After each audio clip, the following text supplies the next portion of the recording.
Learners, Laddu Gopal academy में आपका स्वागत है। तो हम यूनिट 1 कर रहे हैं पेडागॉजी ऑफ इकोनॉमिक्स की।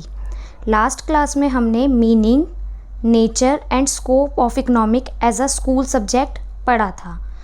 आज हम aims and objectives of teaching economics at school level पढ़ेंगे कि किसी भी जो इकोनॉमी होती है स्कूल लेवल पे उसकी क्या क्या एम्स होते हैं और क्या उसके ऑब्जेक्टिव्स होते हैं। तो सबसे पहले हम एम्स की बात करते हैं।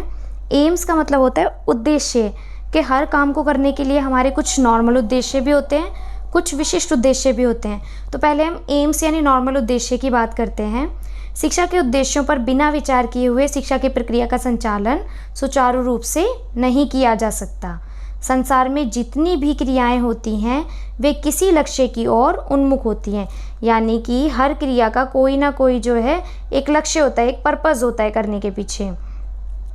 वेस्ले ने कहा है, उद्देश्यों के ज्ञान के बिना अध्यापक उस नाविक के समान है जिसे अपने लक्ष्यों का ज्ञान नहीं है, तथा छात्र उस पतवार विहीन नौका के समान है जो समुद्र की लहरों में थपेड़े खाती तट की ओर बह रही है। यानी कि मान लो आपको मैं बुक्स दे दूं कि पढ़ लो, लेकिन उसके बारे में कुछ ना बताऊं। अब कुछ भी चीज़ नहीं है कि भाई कोई एग्ज़ाम होना है, कौन सा टॉपिक आना है, क्या सिलेबस है, तो जब तक आप कैसे पढ़ोगे? पूरी बुक मान लो आपने रीड भी कर ली, उसका पर्पस क्या है करने का, कि भाई पहले इसका उद्देश्य तो बताओ कि हाँ भाई इसको पढ़ के आप एग्ज़ाम क्वालिफाई करोगे या आपकी जॉब लगेगी। मतलब कुछ ना कुछ आपका उद्देश्य होना चाहिए। अर्थशास्त्र अध्यापन के महत्वपूर्ण उद्देश्य निम्नलिखित हैं। अब कौन कौन से उद्देश्य इंपॉर्टेंट हैं उसके बारे में हम चर्चा करेंगे। तो पहला उद्देश्य है मानव समाज की व्याख्या करना। तो अर्थशास्त्र में सबसे पहला उद्देश्य मानव समाज को रखते हैं, क्योंकि किसी भी चीज़ में भी मानव की भलाई के उद्देश्य से ही काम किया जाता है। तो जैसे कि भौतिक, प्राकृतिक, सामाजिक, आर्थिक, राजनीतिक, ये सारे क्या है हमारे वातावरण के प्रकार हैं, और इन्हीं वातावरण से क्या है हमारा अर्थशास्त्र शब्द निकला है। बालकों को उस वातावरण को अवश्य समझना होगा जिसमें कि वे रहते हैं, क्योंकि जब भी हम किसी भी चीज़ की शुरुआत करते हैं तो हमने अपने आसपास से करनी चाहिए। हम बच्चों को सबसे पहले ये बताएं कि हमारे आसपास का वातावरण कैसा है, उसमें हमें क्या चीज़ों का ध्यान रखना है। जब बच्चा ये चीज़ें समझ जाएगा तो वो अपने मेन उद्देश्य की तरफ चला जाएगा। और जब मानव समाज की बात कर रहे हैं तो भौतिक, प्राकृतिक, सामाजिक, आर्थिक और राजनीतिक वातावरण के बारे में बच्चे को बताना ज़रूरी है। उन्हें ये ज्ञात कराना होगा कि ये वातावरण कैसे अस्तित्व में आया, इसी प्रकार और किस सीमा तक ये व्यक्ति और समाज को प्रभावित करता है। कि भाई अब ये चीज़ें तो ठीक हैं, लेकिन इसका कैसे प्रभाव पड़ता है, किसी व्यक्ति या समुदाय को मिलकर जो वातावरण बनता है वो कैसे प्रभावित कर रहा है, ये सारी बातें इसमें बताई जाएंगी।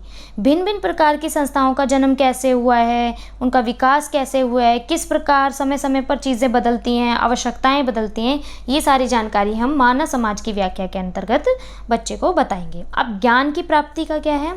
अच्छी नागरिकता के लिए बालकों में ज्ञान होना आवश्यक है। इससे आर्थिक प्रगति में बड़ी सहायता मिलती है। जब तक नॉलेज नहीं होगी हम इकोनॉमिकली ग्रोथ कर ही नहीं सकते हैं। वस्तु स्थिति का ज्ञान ही सहानुभूति और सद्भावना का आधार है, जो आर्थिक दृढ़ता और आर्थिक आदान प्रदान के लिए ज़रूरी होता है। अर्थशास्त्र का उचित ज्ञान समस्त अर्थव्यवस्था और समस्त मानव अनुभवों को परिवर्तन और विकास के माध्यम के रूप में दिखाता है। कि भाई बच्चे के अंदर हम क्या है सद्भावना और सहानुभूति की भावना भी पैदा करेंगे, और अगर उसको पर इसकी अच्छे से नॉलेज होगी तो वो क्या होगा, अर्थव्यवस्था और जो भी मानव अनुभव एक्सपीरियंसेस हैं उनमें क्या करेगा, चेंजेस कर सकता है। ठीक है, बालकों को ये बात स्पष्ट हो जाती है कि वैज्ञानिक प्रगति के कारण आर्थिक परिवर्तन होना स्वाभाविक है। कि भाई जब विज्ञान प्रगति करेगा तो इकोनॉमिकली तो ग्रोथ होनी ही होनी है। ऐसा तो नहीं है ना कि विज्ञान तरक्की करता जा रहा है और इकोनॉमिक ग्रोथ नहीं हो तो कोई फ़ायदा नहीं है। तो उनको ये पता होना चाहिए कि भाई ये तो होना ही है, और वर्तमान युग में व्यक्ति के स्थान पर अर्थव्यवस्था का महत्व भी बढ़ता जा रहा है। अब जैसे कोठारिया आयोग ने अपनी रिपोर्ट में लिखा था, आर्थिक ज्ञान के अध्ययन का उद्देश्य विद्यार्थियों को उनके वातावरण संबंधों की समझ और इसे ऐसे अभिमत एवं मूल्यों में सहायक होने से है जो समुदाय, राष्ट्र तथा विश्व के आर्थिक मामलों में विवेकपूर्ण ढंग से भाग लेने में उपयोगी हों। भारत में अच्छी नागरिकता और भावात्मक एकीकरण स्थापना के लिए आर्थिक ज्ञान का प्रभावी कार्यक्रम अनिवार्य है। नेक्स्ट पॉइंट आता है चरित्र निर्माण। भाई किसी भी चीज़ में जब हम लर्निंग कराते हैं, लर्निंग का मतलब क्या होता है, बिहेवियर में चेंजेस आना या और उसके कैरेक्टर की बिल्डिंग होना, कैरेक्टर बिल्डिंग होना। तो इसके बारे में क्या है, चरित्र निर्माण शिक्षा का एक विशेष उद्देश्य माना जाता है। अर्थशास्त्र को विद्यार्थियों में कुछ गुणों का विकास करना बहुत आवश्यक है, जैसे कि सहायता करने का, तत्परता यानी रेडीनेस का, त्याग करने का, परमार्थ का, उत्कंठा का जैसे अर्ज टू हेल्प अदर्स, सच्चाई और ईमानदारी के साथ आजीविका का प्रयत्न करने का, कर्तव्यों के प्रति जागरूकता, मतलब जो भी हमारे मॉरल्स ड्यूटीज़ होती हैं इन सबका करना आवश्यक है। बालकों में इन्हीं गुणों का होना चरित्र निर्माण है। यह गुण केवल ज्ञान देने से उत्पन्न नहीं किए जा सकते, बालकों को ऐसे कार्यों में सम्मिलित करने का प्रोत्साहन देना चाहिए। जैसे सिर्फ आप बच्चों को बताते रहो बेटा ये करना अच्छा होता है, ये करना अच्छा होता है, तो उससे बच्चा थोड़ी सीखेगा। हमें वो एनवायरनमेंट क्रिएट करना है, हम खुद वैसा बिहेव करें, क्योंकि एक टीचर तो एक बच्चे के लिए आइडल होता है। जब हम खुद अच्छा व्यवहार करेंगे तो बच्चे भी उसको फॉलो करते हैं। नेक्स्ट पॉइंट है उचित अभिवृत्तियों का विकास। विद्यार्थियों को केवल ज्ञान देना ही पर्याप्त नहीं है, संपूर्ण शिक्षा के लिए ज्ञान के साथ साथ निर्माण कार्य, कौशल और उचित अभिवृत्तियों का विकास भी आवश्यक है। क्योंकि भाई जब बच्चे की हम डेवलपमेंट चाहते तो क्या है, हमें उसके कि प्रॉपर एप्टीट्यूड्स में और एटीट्यूड में चेंजेस करने होंगे। तो अभिवृत्तियाँ यानी एटीट्यूड्स, तो उसको ज्ञान के साथ साथ निर्माण कार्य भी दो, कौशल यानी स्किल्स डेवलपमेंट का कार्य भी देना होगा। उचित अभिवृत्तियाँ अच्छे व्यवहार का आधार हैं। ये अभिवृत्तियाँ बौद्धिक तथा भावात्मक दोनों प्रकार की हो सकती हैं। नेक्स्ट पॉइंट है अपनत्व की भावना का विकास, कि किसी भी काम को करने में सबसे पहले इंसान को ये होना चाहिए कि ये मेरा पर्सनल काम है, तभी वो सेटिस्फाइड हो पाएगा और तभी वो उसको मन से कर पाएगा। भारत में अधिकांश लोगों का जीवन असंतोष से व्याप्त है। इस असंतोष को अनेकों कारण हैं, जैसे आर्थिक, सामाजिक, भावात्मक आदि।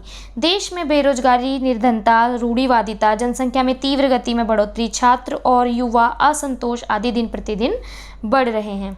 इस असंतोष की अभिव्यक्ति प्राय तोड़ फोड़, मारपीट, जो कि हम रोज़ देख रहे हैं, कुछ ना कुछ गलत चीज़ें होती रहती हैं। कोई लड़ाई हो रही तो भाई वाहनों को जला दो, सार्वजनिक भवनों को नुकसान पहुंचा दो, हड़ताल कर लो, रोक लगा दो, ठीक है, ये सारी चीज़ें चलती रहती हैं। तो सबसे पहले अगर हमें अपने देश के प्रति अपनत्व की भावना होगी तभी तो हम इकोनॉमी पे ढंग से ध्यान दे पाएंगे ना। तो मेन चीज़ क्या है, अपनत्व की भावना का विकास करना, यानी कि उनके अंदर एक सेंस ऑफ बिलोंगिंग लेकर आना। नेक्स्ट पॉइंट है आदतों और कौशलों का निर्माण करना, कि अर्थशास्त्र में आदतों और कौशलों का भी बहुत महत्वपूर्ण स्थान होता है।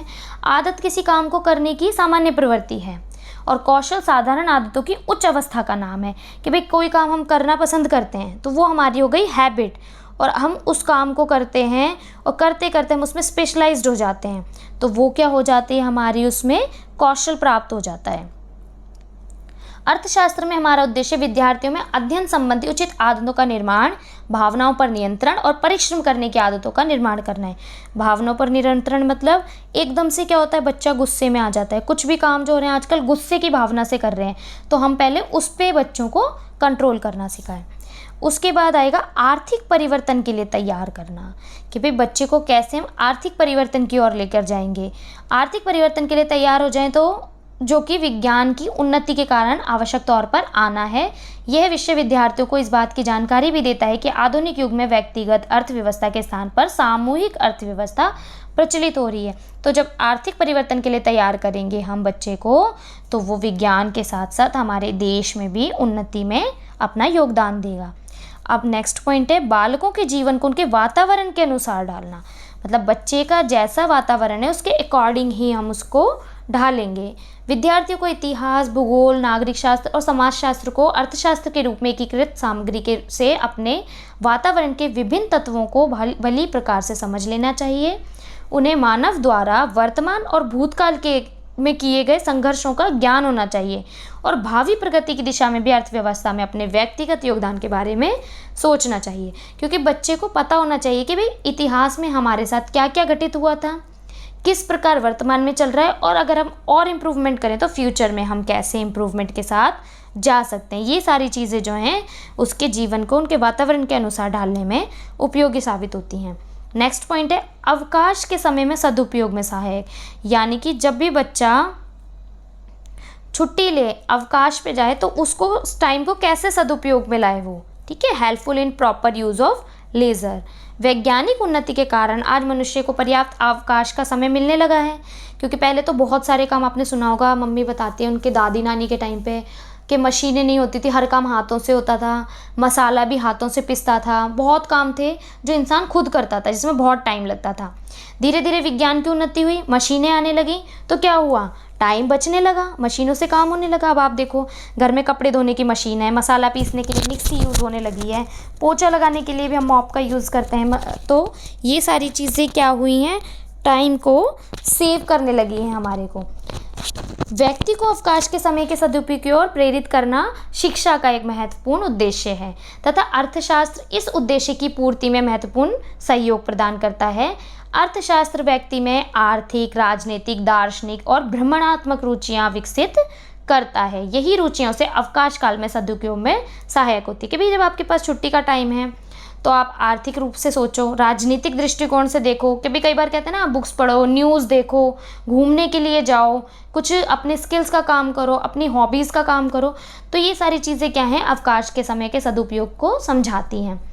अगला एम क्या होता है इकोनॉमिक्स का, व्यक्ति के सर्वांगीण विकास के लिए, क्योंकि मेन चीज़ क्या होती है बच्चे की, all round development, all round personality development, है ना।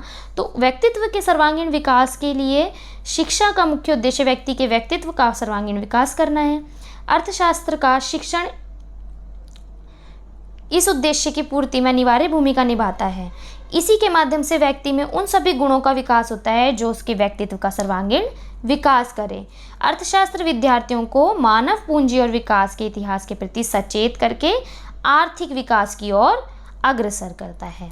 नेक्स्ट पॉइंट है समस्या के समाधान की योग्यता का विकास। अब ये कैसे करता है कि जीवन के जो विभिन्न क्षेत्रों में मनुष्य के सामने कई समस्याएं आती हैं, जैसे औद्योगिक समस्या, राजनीतिक समस्या, धार्मिक और आर्थिक समस्या। इन समस्याओं के समाधान के लिए वर्तमान और भावी पीढ़ी को महत्वपूर्ण भूमिका निभानी होती है, परंतु ये तभी संभव हो सकता है जब उनमें इस समस्याओं को उचित परिप्रेक्ष्य में समझने की योग्यता हो। जब तक हम समस्याओं को समझेंगे नहीं, हम उनका सॉल्यूशन कैसे निकाल सकते हैं, ठीक है। अब नेक्स्ट पॉइंट आता है हमारा इसके ऑब्जेक्टिव्स के बारे में कि भाई अर्थशास्त्र के क्या क्या ऑब्जेक्टिव्स हैं। अर्थशास्त्र की शिक्षा कुछ विशिष्ट उद्देश्यों की दृष्टि में रखकर की जाती है। एक कुशल अध्यापक जब इन उद्देश्यों की पूर्ति के लिए प्रयत्न करता है और प्रभावपूर्ण विधियों को प्रयोग में लाता है तो उसके प्रयत्नों के फलस्वरूप हमें कुछ लाभों अथवा मूल्यों अथवा विशिष्ट उद्देश्यों की प्राप्ति होती है। भाई टीचर जब कुछ भी काम करेगा, बच्चे में अच्छे गुण लाएगा, तो उससे क्या होगा, कुछ ना कुछ उद्देश्य तो प्राप्त होंगे ही होंगे। अब ये उद्देश्य क्या है, तो उन्होंने पहला बताया हुआ है आर्थिक शिक्षा। परिवार जब तक आर्थिक शिक्षा का केंद्र रहा और इसके लिए आवश्यक पृष्ठभूमि प्रदान करता रहा, तब तक विभिन्न पाठ्य विषयों में विभाजित स्कूल की शिक्षा से काम चलता रहा। लेकिन आधुनिक युग में ये पर्याप्त नहीं है। आज जिस शिक्षा क्रम में आर्थिक शिक्षा के आधार का अभाव हो, वह केवल आधा कार्य हो पाएगा। कैसे? अर्थशास्त्र उस आर्थिक शिक्षा की व्यवस्था करता है जो आज एक मध्यमान विद्यार्थी के लिए प्राप्य नहीं है।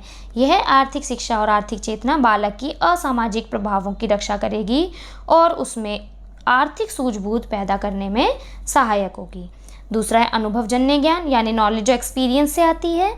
ये बात वांछनीय नहीं है कि बालकों को संकीर्ण पाठ्यपुस्तक के विषयों तक सीमित पाठ्य सामग्री के अतिरिक्त और कुछ भी प्रदान ना किया जाए, क्योंकि आज का जो समय है एनसीएफ भी बच्चे के बाहरी जीवन से जोड़ने पर बल देता है कि भाई हम अपने बच्चों के सराउंडिंग से जोड़ें, केवल रोट लर्निंग पे फोकस ना करें। जैसे पहले होता था, आपको एक चैप्टर करा दिया, वो याद कर लो तो आप बेस्ट स्टूडेंट हो गए, आपके मार्क्स अच्छे आने चाहिए। आज ऐसा नहीं है। आपको अपने इन्वायरमेंट से रिलेट करके समझना चाहिए कि क्या चीज़ें आपके लिए ठीक हैं, क्या गलत है, कैसे किसी चीज़ को ठीक करना है, और ये सब आप अपने एक्सपीरियंस से सीखेंगे।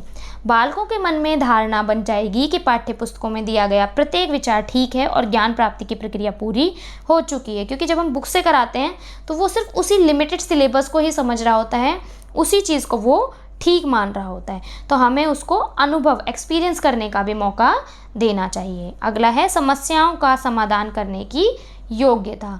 जिस बालक ने अर्थशास्त्र की योजनाओं द्वारा प्रशिक्षण प्राप्त किया है वह स्वयं समस्या का समाधान खोजने का प्रयत्न करेगा। इस प्रकार की आत्मनिर्भरता उसमें उत्तरदायित्व की भावना पैदा करेगी।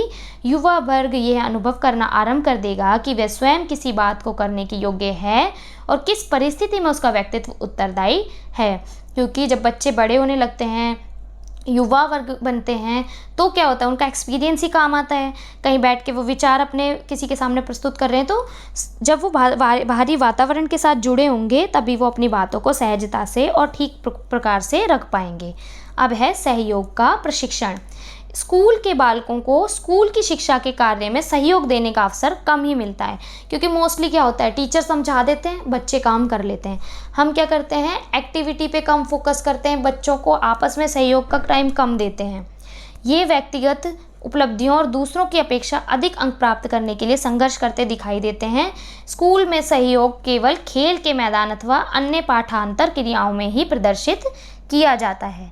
वयस्कों के जीवन में भी यही बात देखने में आती है। हर कोई अपने साथियों के प्रति दृष्टिकोण में व्यक्तिगत की भावना को अपनाता है कि भाई इस पर्सनल में देखते हैं वो अपने साथियों को, ये अच्छा लग रहा है, ये ऐसा है, उस जो हमसे मिलती जुलती बातें हम उससे बात करना पसंद करते हैं, वो हमारा दोस्त होता है। तो हम क्या करते हैं, सबके साथ में अपना रिलेशन नहीं बनाते, जबकि वो बहुत ज़रूरी है। अब पिछड़े हुए और धीमे विद्यार्थियों की सहायता, कि मोस्टली क्या होता है, जो बच्चे इंटेलिजेंट होते हैं उन पर फोकस किया जाता है, जो बच्चे पढ़ने में थोड़े से कमज़ोर होते हैं, पीछे रह जाते हैं, उन पर ध्यान नहीं दिया जाता है, तो ये उनकी भी सहायता करता है। अर्थशास्त्र धीमे, पिछड़े हुए और मंद बुद्धि वाले विद्यार्थियों के लिए बहुत उपयोगी है। वे तथ्यात्मक ज्ञान के संकीर्ण क्षेत्र पर सफलतापूर्वक अधिकार प्राप्त नहीं कर सकते हैं, जिसकी व्यवस्था इतिहास, भूगोल, अर्थशास्त्र इत्यादि अलग अलग विषयों में की जाती है। इनमें उनको अध्यापकों तथा अधिक मेधावी विद्यार्थियों द्वारा निरुत्साहित भी किया जाता है। इस प्रकार की उत्साहहीनता के कारण उनमें विकृति आ जाने का डर होता है। जैसे कई बार टीचर डांट के बैठा देता है, बैठ जाओ तुम्हें कुछ नहीं पता, या फिर जो इंटेलिजेंट बच्चे हैं वो डांट देते हैं। तो हमें क्या करना है भाई, सहयोग के साथ पढ़ना है, बच्चे का यूटिलाइज़ करना है। जैसे इंटेलिजेंट बच्चे हैं जो ज़्यादा पढ़ने में ठीक है, जो कम पढ़ने वाले हैं वो उनकी मदद करेंगे, उन्हें चीज़ें समझाएंगे। इससे क्या होगा, सहयोग की भावना भी बढ़ेगी और एक हेल्पिंग नेचर भी क्रिएट हो जाएगा। समन्वय व लचक, कि किस तरह से हमें एडजस्टमेंट करनी है और किस तरह से फ्लेक्सिबल होना है। 60 से 70 वर्षों के वैज्ञानिक आविष्कारों और तकनीकी उन्नति ने मानव जीवन में क्रांति ला दी है। इन तेज़ी से होने वाले परिवर्तनों के कारण हमारे लिए कहना कठिन है कि भविष्य में जीवन किस प्रकार का होगा। अतः बालकों को शिक्षा देते समय हमें इस बात का ध्यान रखना होगा कि आज से कम 20 साल बाद परिस्थितियाँ किस तरह की होंगी, यानी हम फ्यूचर की सोच कर करेंगे। इससे बालक को अपने दृष्टिकोण में लचक पैदा करने में सुविधा होगी कि भाई वो हाइपोथेसिस बनाएगा, अपनी थिंकिंग क्रिएट करेगा, क्रिएटिव माइंड का यूज़ करेगा, किस तरीके से आने वाले समय में चीज़ें हो सकती हैं, तो वो उसमें लोचशीलता लेकर आएगा। चुनाव की कुशलता, यानी कि स्किल इन सिलेक्शन। परंपरागत पाठ्यक्रम बालकों को यह नहीं सिखाता कि सफल जीवन के लिए बुद्धिमत्तापूर्वक चुनाव की ज़रूरत होती है। आजकल बेरोजगारी की समस्या दिन पे दिन जटिल होती जा रही है, अतः उपलब्ध परिस्थितियों में से बुद्धिमत्तापूर्वक चुनाव करने की योग्यता अत्यंत आवश्यक हो गई है। यद्यपि ये कठिन है, अर्थशास्त्र में इस प्रकार की बुद्धिमत्तापूर्वक चुनाव के पर्याप्त अवसर मिलते हैं। ये अवसर विद्यार्थियों और अध्यापकों दोनों को मिलते हैं। स्वयं इस कोर्स में इस बात का निर्णय करने की आवश्यकता है कि किन बातों का केवल उल्लेख किया जाएगा और किन बातों को बिल्कुल छोड़ दिया जाएगा। तो ये सारी स्किल इकोनॉमिक्स में सिखाई जाती है। नेक्स्ट पॉइंट है विचार और तर्क शक्ति का विकास। कैसे हम अपनी रीजनिंग और थिंकिंग डेवलप करें।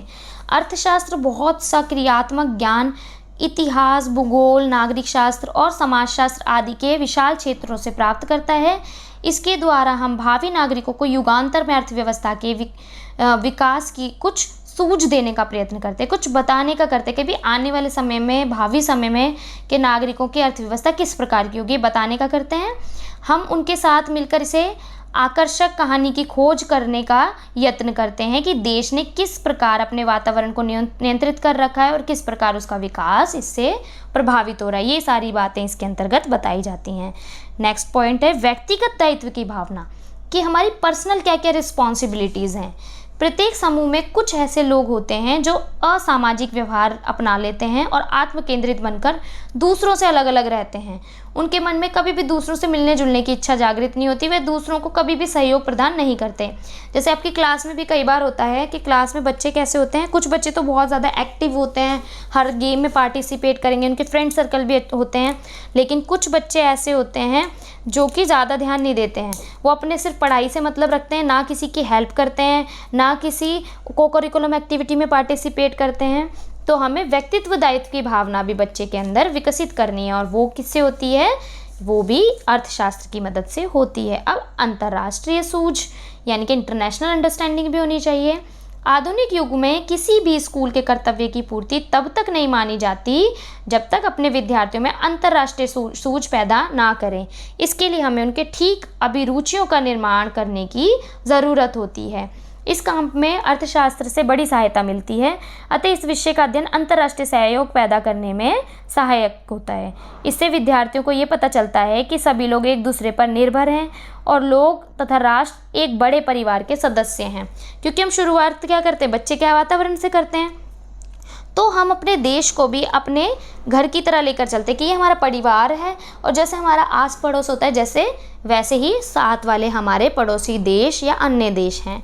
फिर किस तरीके से हम आयात निर्यात कार्य करते हैं, ठीक है, कि हम भाई दूसरे देशों से सामान भी खरीदते हैं, दूसरे देशों को सामान बेचते भी हैं, आयात निर्यात होता है, एक दूसरे की हेल्प की जाती है। तो ये सारा कंसेप्ट जो है बच्चे को अंतर्राष्ट्रीय सूझ के माध्यम से ही आता है।